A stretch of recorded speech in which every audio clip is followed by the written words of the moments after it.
이거 책만 보면은 머리가 참석 안 해도 자, 참고로 학창 시절 나는 수업 시간에 성실한 사람이었다 하시는 분이 앞자리에 앉으시고요. 아이고, 나는 뭐 나네. 앞자리 분들이 좀 분위기를 살려주셔야 됩니다. 네. 자, 우리 같이 한번 인사할까요? 반갑습니다. 네. 이제 13주에 걸쳐서 교육을 받으셔야 될 텐데 수업하는 시간만 있는 게 아니라 뭐 또 맛있는 거 먹으러 가는 시간도 있고 또 삶을 나눌 수 있는 간증의 시간도 있으니까요. 뭐 부담 없이 잘 임해 주시면 되겠습니다. 자, 우리 첫째 시간이니까요. 우리 출석 부르고 시작하도록 하겠습니다. 존칭은 생략하도록 하겠습니다. 임성근, 네. 고장수, 예. 대답 성실하게 해주세요. 이지성, 네, 지금 외출하셨고요. 허준웅, 예. 정성아, 네. 김현수, 네. 박혜경, 네. 손명숙 외출하셨고 김수미, 네. 김현희. 네. 네, 참고로 3시 5분 넘으면 지각 처리하도록 하겠습니다. 네. 지각 걸리시는 분 2번 지각이면 간식 사는 걸로. 특별한 이제 이유 없이 지각하시는 분은 이렇게 하도록 하겠습니다. 여러분 책을 여러 번 받으셨을 텐데 책 보니까 좀 어떻게 뭐 멀미가 좀 나시나요? 예. 네. 멀미가 나시지만 또 배우다 보면 이 책들은 너무나 귀한 책들이어서 여러분들이 곱씹을 수 있는 또 집에 소장해 놓으시면 궁금할 때 참고하실 수 있는 아주 좋은 책입니다. 인터넷 같은 데서 뭐 엉뚱한 자료 찾는 것보다 성경은 이거 한 권이면 다 돼요. 맥을 잡을 수 있고 헌법이라든지 뭐 조직신학 그런 것들도 책이 잘 준비가 돼 있으니까 참고하시면 되겠습니다. 우리가 이제 신구약 성경 4번에 걸쳐서 배울 텐데 성경 교재가 많이 있습니다. 성경 공부집이 얼마나 많은지 수천 권이 있을 건데 제가 이 책을 선택한 이유는 딱 한 가지예요. 제목을 보면 여기 영어로 써 있어서 좀 그렇지만 바이블 맵이라고 기록돼 있어요. 맵. 이거 맵이 지도자예요. 지도와 또 뒤에 보면 차트라고 있어요. 지도와 차트. 요것 때문에 이 책을 선택한 거예요. 막 그 서술을 막 하다 보면 읽기도 힘들고 읽어도 정리가 잘 안 되는데 이 책은 말 그대로 정리로 최고의 책입니다. 그래서 한번 훑어보시면 지도와 도표가 엄청나게 많이 나와 있어요. 그러니까 성경을 조금 이해할 때에 뭐 10가지 재앙이 의미하는 게 뭐야? 또 뭐 이스라엘은 무슨 제사가 있어? 이거를 글로 써놓으면 이해도 안 되고 정리도 안 되고 외워지지도 않는데 이 책은 이제 맵이라고 있고 차트가 있어서 보면 정리가 쉽게 되고 여러분들이 나중에 뭐 가르칠 때라든지 혹은 뭐 참고할 때 아주 괜찮은 책입니다. 그래서 이 넬슨 성경개관은 아주 불후의 명작이고요. 그런데 좀 참고해야 될 게 바로 뭐냐면 이 책은 신학자적인 입장을 많이 가미를 했어요. 그러니까 비평학이 들어갔다는 거예요. 비평학은 뭐냐? 그래서 성경을 우리는 모세오경 그러면 모세가 다 쓴 것으로 생각하는데 모세가 죽은 후의 이야기도 있거든요. 모세오경이 아시죠? 모세가 죽은 다음에 모세가 썼을까요? 아니 못 썼을까요? 그렇죠. 그런 내용들은 좀 가미가 됐다 해서 뭐 문서설이라고 하는데 그런 내용들도 추가적으로 기록이 되어 있습니다. 그리고 민수기 12장 3절 보면 모세는 온유함이 이 땅에 있는 모든 사람보다 더하더라 라는 내용이 있어. 그러면 자기가 자기를 칭찬하는 거잖아요. 나는 참 온유한 사람이야. 그런 내용은 모세가 쓴 것이 아니라 아마 후대에 어떤 사람에 의해서 추가가 됐을 것이다. 그런 내용들까지도 약간 가미되어 있다는 거 참고하시고요. 근데 그런 내용들을 웬만하면 다 제가 그냥 패스 하겠습니다. 그래서 그런 내용들은 생략하시고 개관이니까 그냥 그림만 그린다. 그냥 스케치만 한다라는 생각을 가지고 이 책을 접해보시면 되겠습니다. 자, 첫 번째 이 책을 가지셨으면 자기 이름을 위에다가 딱 써주십시오. 이거 뭐 중고시장에 팔면 안 됩니다. 그래서 여기다가 고산교회 미리 자기 이름을 한번 써보십시오. 땡땡땡 장로 땡땡땡 권사. 아직은 내가 뭐 권사 안 받으신 분도 한번 써보세요. 그리고 땡땡땡 안수집사. 예. 아직은 아니지만 그래가 한번 믿음으로 한번 써보세요.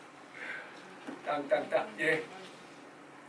볼 때마다 여러분 나는 아직 뭐 집사인데 권사 아닌데 안수집사 아닌데 장로도 아닌데 그래도 이걸 보시면서 마음을 좀 새롭게 하시라고 하시고 이거를 우리가 훑어보겠지만 여러분들이 수시로 성경 읽을 때 이번에 뭐 시편을 읽는다 그러면 이 책을 한번 내용이 짧거든요. 한번 읽어 보신 다음에 시편을 읽는 것과 그냥 무작정 통독하는 것은 다릅니다. 그리고 이 내용은 보시면 알겠지만 쉽게 넘어가요. 그러니까 여러분들이 꼭 참고하시기 바라겠습니다. 자, 성경 이제 우리가 첫 페이지 요걸 픽했어요. 차례를 픽했어요. 차례를 피시면 우리 굵은 그 볼드체로 되어 있는 거 있죠? 네, 한번 읽어볼까? 오경, 역사서, 지혜문학, 선지서, 신구약, 중간기. 그러니까 오경, 역사서, 지혜문학, 선지서. 그래서 이걸 사분법이라고 해요. 사분법. 그러면 사분법. 구약 성경은 구약은 이제 우리가 가지고 있는 성경은 보이시나요? 네, 사분법입니다. 사분법은 율법, 오경이라고 하죠. 그리고 두 번째는 역사. 세 번째는 이거를 그냥 여러분 뭐라고 하시냐면요, 그냥 지혜서, 지혜문학. 그리고 네 번째는 선지서. 이렇게 돼 있어요. 이걸 사분법이라고 해요. 사분법. 우리가 가지고 있는 성경은 천주교, 동방정교회, 우리 개신교 다 사분법을 씁니다.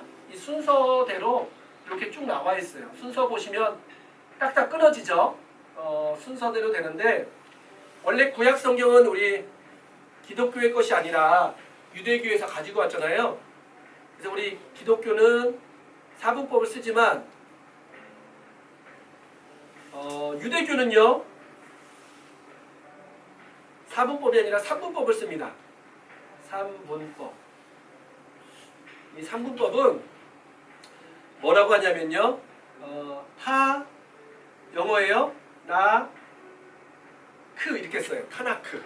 그래서 이거를 타나크라고 읽어요.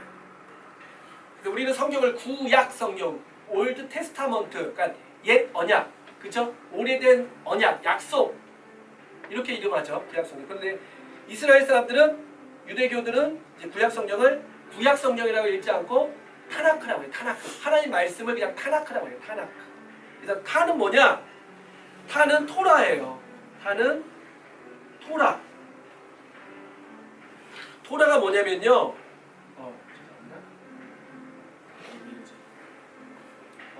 율법이라고 그래요. 율법. 율법서. 똑같죠? 나는 뭐냐면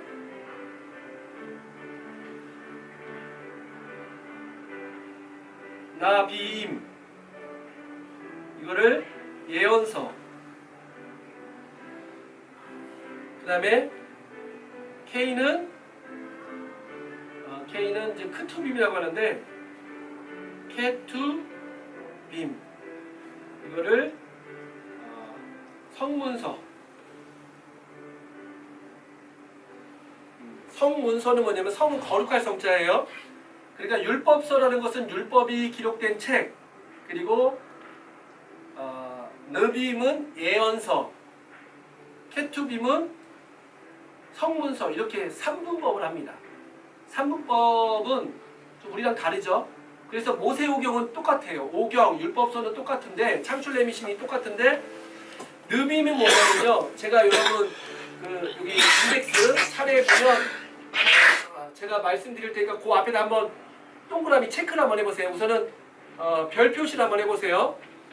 여호수아, 사사기, 그리고 룻기는 건너뛰고 사무엘 상하, 열왕기 상하, 그리고 쭉 건너뛰어서 이사야 앞에 별 표시하시고, 예레미야, 그 다음에 에스겔, 그 다음에 호세아부터 말라기.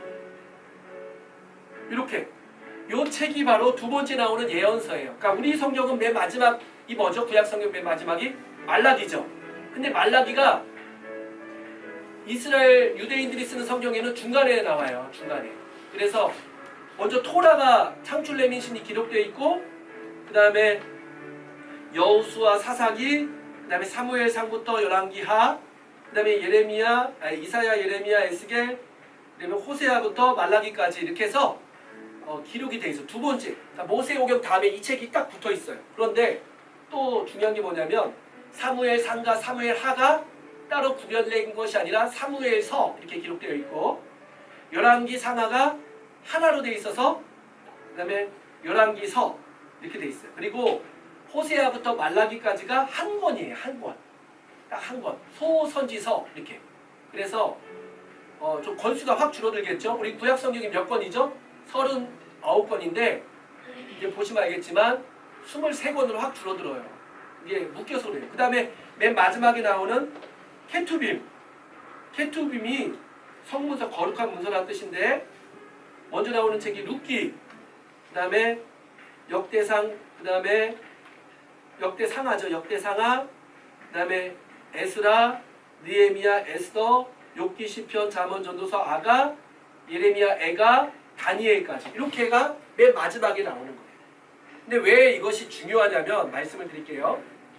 유대인들은 이 성경이 완전 무결한 하나님의 말씀입니다. 그래서 이 토라는 뭐냐면 하나님께서 우리 가운데 주시는 말씀이죠. 이 토라는 우리에게 주시는 하나님의 말씀이에요. 그리고 또 예언서는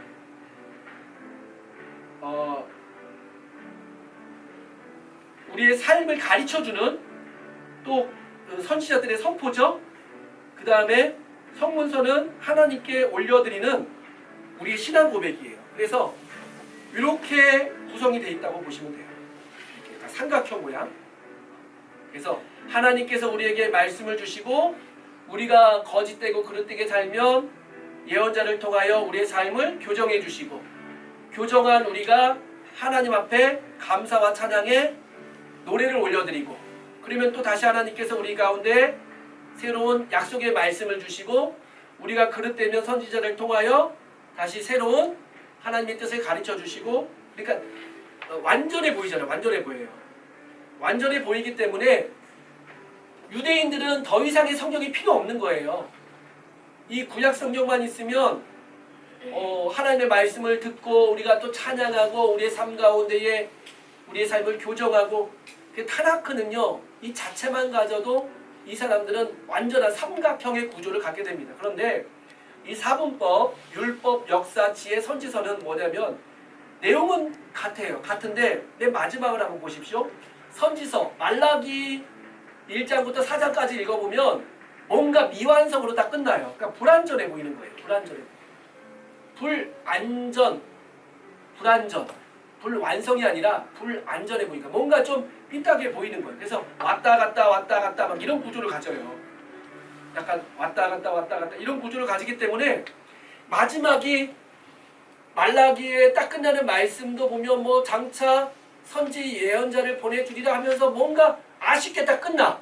그러니까 이 기독교에서는 구약은 약간 불안전한 불완성된 책으로 보이고 그러나 유대인들은 구약 성경이 완전한 책으로 보이고 그러니까 우리는 구약 성경만으로는 뭔가 하나님의 계시라든지 하나님의 말씀이 완성되지 않았어. 그래서 구약이 딱 끝났을 때 유대인들은 다 이뤘다, 뭐 끝났다 하면서 이제 완성적인 느낌을 갖지만 우리는 아니에요. 기독교는 이 구조가 유대인하고 다른 이유는 뭐냐면 신약을 기다리기 위한 그림자와 같은 책이 구약이다. 그러니까 구약 성경 자체로 완성으로 보는 종교가 유대교고 우리 기독교는 아니다.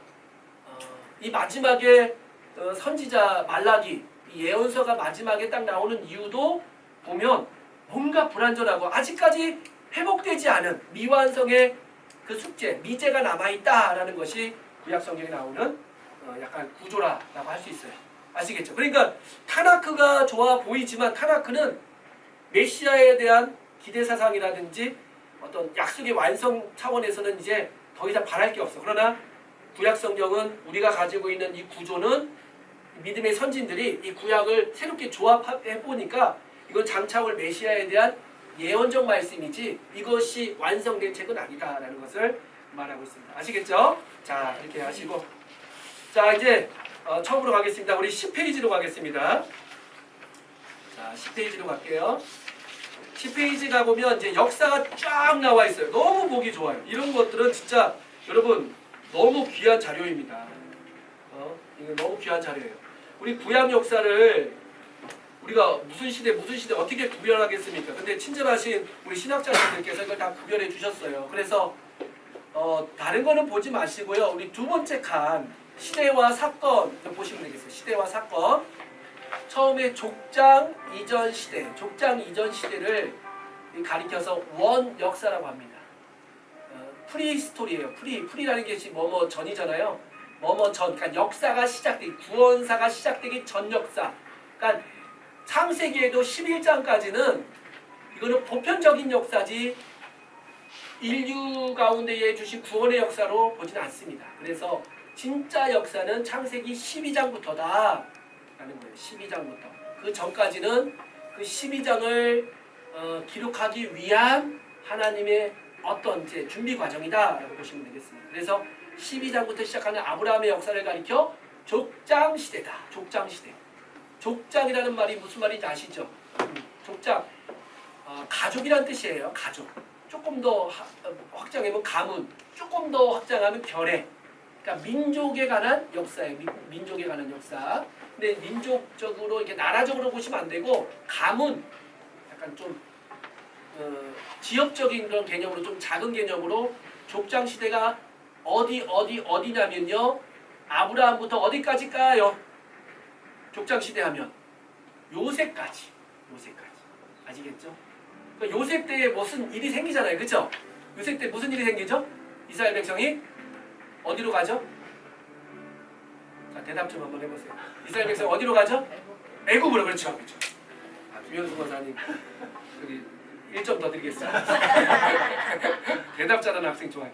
그러니까 요셉 때 다 애굽으로 가. 그러니까 그때까지는 족장 시대로 보지만 그 이후는 족장 시대가 아니야. 그러니까 여러분 족장 시대면 아브라함, 이삭, 야곱, 요셉 이 정도는 우리 아셔야 돼요. 알겠죠? 그 다음에 이제 애굽으로 가요. 애굽으로 가서 애굽 생활을 그냥 패스합시다. 애굽 시대는 이제 패스하고 애굽 체육이라는 것은 좀 패스하고 그 다음에 구원사적으로 보면 광야 시대가 펼쳐져요. 광야 시대. 광야 시대는 몇 년이죠? 40년. 네, 이 정도는 아셔야 됩니다. 40년 동안 하고 광야가 끝난 다음에 이제 가나안 땅으로 들어가죠. 가나안 땅에서 시작되는 시대가 그 유명한 사사시대예요. 사사시대. 다시 우리 큰 줄기로 봅시다. 족장시대, 광야시대, 그 다음에 사사시대. 사사와 왕의 차이가 무엇일까? 사사도 왕처럼 뭐 지도자는 맞는데 사사가 가지고 있는 두 가지 고유 권한은 재판하고 군사적인 역할이었어요. 그러니까 재판, 막 시시비비가 붙잖아요. 네가 옳다, 내가 옳다 할 때 판결을 하는 역할. 그래서 예전에 포청천 맞아요. 그 판관기라고 천주교에서는 이름합니다. 우리는 사사기라고 기록되어 있지만 천주교는 판관기라고 기록되어 있어요. 판관이 뭐냐면 재판하는 관원이다라는 뜻 아니겠습니까? 그리고 또 전쟁이 났을 때 나가서 싸우죠. 뭐 기도원 막 싸우고 막 그러잖아요. 그 사사시대예요. 사사시대. 사사시대가 한 400년, 350년 정도 지속되다가 그 다음에 시작되는 것이 뭐냐면 왕정시대, 왕국시대예요. 왕국시대. 왕국. 최초의 왕이 누구죠? 사울이죠. 사울은 아주 키가 크고 잘생긴 인물이었다고 표현되어 있지만 사울은 교만한 나머지 버림을 당하게 됩니다. 그래서 사울이 버림당하고 새롭게 택함받은 이스라엘의 왕이 누구죠? 다윗. 그렇죠. 너무 잘하시네. 맞아요. 점수 준다니까 그 대답이 지금 다 제가 주목하고 있어요. 자, 그래서 왕국 시대가 있는데 왕국 시대 때 솔로몬이 죽고 나가지고 이제 르호보암이라는 아들이 아버지의 리더십을 갖고 싶은데 원래 선임이 유능하면 후임이 골치 아파요. 그거 아시죠? 네. 그래서 항상 전임자가 중요해요. 전임자가 완전히 좀 죄송합니다. 개판을 치고 나가면 우리는 그냥 숟갈만 얹어도 잘했다고 칭찬받는데 전임자가 너무 잘해놓으면 후임자가 와가지고 생고생을 해도 칭찬받는 게 아니라 오히려 도리어 비교당하고 막 그래요. 근데 이게 솔로몬이 누굽니까? 솔로몬이 엄청난 사람이었잖아요. 그러니까 솔로몬의 아들은 왕이 될 때부터 너무 스트레스를 받은 거야. 그래서 아버지의 후광을 좀 이렇게 나타내야 되는데 오히려 자기가 걱정이 되니까 사람들의 막 필요하면 도움을 요청하잖아요. 그래서 도움을 괜히 요청했다가 나라가 이제 분열되죠. 완전히 쪼개집니다. 그래서 북쪽과 남쪽이 쪼개지는데 우리도 그렇잖아요. 북한이 좀 독재고 우리 남한이 자유민주주의듯이 딱 분열됐을 때에 약간 반역한 그러한 열지파가 북쪽으로 올라가요. 그래서 여로보암을 필두로 북이스라엘 그리고 남쪽은 유다. 베냐민이 있긴 하지만 베냐민은 유다와 같이 하게 되고 주류인 유다 지파의 이름을 따가지고 남유다. 그래서 이 유대인이라는 말 들어보셨죠? 유태인은 이 유다를 말하는 거예요. 유다. 그러니까 유다의 혈통이다. 이스라엘 사람 하면 될 텐데 왜 유태인이라는 말을 쓸까? 그러니까 혈통이 우리는 다윗의 뿌리다. 우리는 다윗의 혈통 왕족의 뿌리를 가지고 있다라는 그런 자긍심. 여러분 혹시 이씨 계십니까? 우리 이씨. 이지성 집사님 어디 가셨네요. 네. 전주희 씨들도 막 뿌리가 그거잖아요. 뭐 김씨도 있죠. 뭐 김해 김씨, 경주 김씨 뭐 뿌리가 있고. 우리 임성근 장로님 우리는 중국에서 왕이었다고 합니다. 중국 은나라에서 스플님은 왕족이었다고 하는데 아무튼 그렇다고 합니다. 그래서 왕족이 끝나고 나서 이스라엘이 영원히 이어져 왔을까요? 아니면 난주가 엄마. 근데 아이만 네가 조금만 더 돼. 아빠 우리 아직 안 끝났어. 아이가 사랑해. 그래서 이제 분열이 된 다음에 이제 망해요. 망해요. 그래서 이걸 포로기라고 합니다. 포로로 끌려가는데 뭐 아수르에 망했다, 바벨론에 망했다 이걸 모르셔도 되고요. 아무튼 망했어요. 망한 다음에 70년이 된 후에 다시 돌아오게 됩니다. 그래서 포로 귀환 이렇게 다시 우리 정리 한번 해봅시다. 처음에 뭐였다? 족장. 두 번째는 광야. 애국 갔다가 광야. 그 다음에 뭐가 됐다? 사사가 이제 너무 막 불평도 많고 하니까 다른 사람들 다른 나라처럼 뭘 세워달래서 왕국 시대, 왕정 시대. 그리고 나서 솔로몬 때 쫙 분열돼. 그래서 분열 왕국 시대. 근데 분열 왕국 가다가 먼저 북쪽이 망하고 남쪽이 망해서 어떻게 됐다? 포로로 끌려왔다. 포로기라고 하죠. 포로기. 그러니까 포로로 끝났다. 다시 돌아왔다. 포로 귀환. 네. 포로 재건, 포로 귀환 이렇게 하면 되겠습니다. 이렇게 여러분들이 꼭 외우시기 바랍니다. 한 번만 다시 시작. 족장, 광야, 사사, 왕국, 분열왕국, 포로 귀환. 네, 이렇게만 아시면 구약의 역사는 쫙 꿰뚫고 있는 거예요. 그래서 족장 시대에 쓰여진 성경 그러면 알지 창세기. 근데 욥기도 있어요. 그 다음에 이제 광야에서 쓰여진 성경. 출애굽기, 레위기, 민수기, 신명기. 잘하시네. 그 다음에 이제 들어가서 사사시대 때 쓰여진 성경. 여호수아도 포함해서 여호수아, 사사기, 룻기까지 이렇게. 그 다음에 이제 또 많죠. 그 다음에 있죠? 왕정시대 때 쓰여진 책은 엄청나게 많아요. 사무엘부터 시작해가지고 쫙이에요. 물론 역사적으로 따질 때. 그 다음에 이제 포로로 끌려가기 바로 직전 예레미야.